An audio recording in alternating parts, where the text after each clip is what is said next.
Welcome to Photoshop is Fun with Kenneth Lobenberg.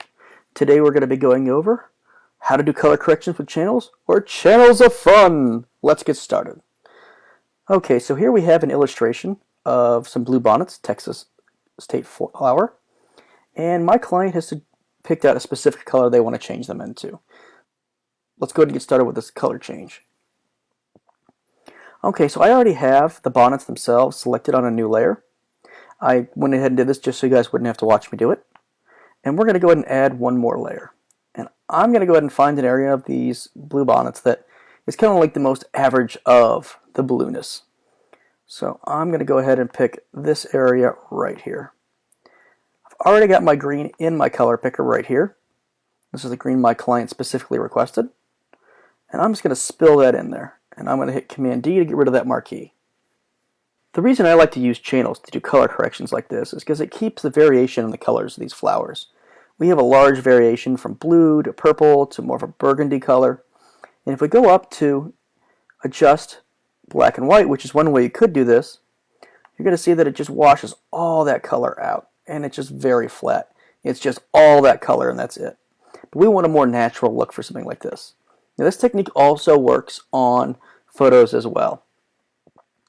Alright, so with the flower layer selected, let's go over to our channels. And let's select red. Now I can see everything is in black and white. Now, channels work on a white to black basis, depending on how much of that color you want in there. So if we go ahead and make this flower match that color here, on each one of these channels, it will change that color to be a version of it. And that'll make more sense once we finish. So let's go ahead and do the adjustments here. Now you can either come up here to Image, Adjust Brightness Contrast, or mine says Command R, because I have that set as a custom key command. Or you can do Command L and do Levels. Either one is fine. It's really how you like to adjust that. I'm going to go ahead and stick with Levels since we're already here. Alright, so I'm going to go ahead and lighten this up so it kind of matches. Now you don't want to match like one specific area. You're trying to look at the idea as a whole. If you wear glasses, this is a great time to take them off and do it without them.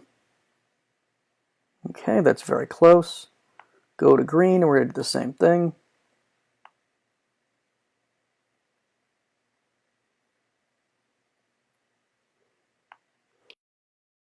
And then to blue.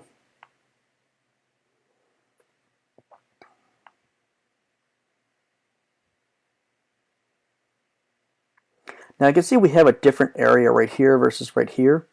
If you're going to have to color correct to one of these, make sure it's the same one each time. It's the same spot.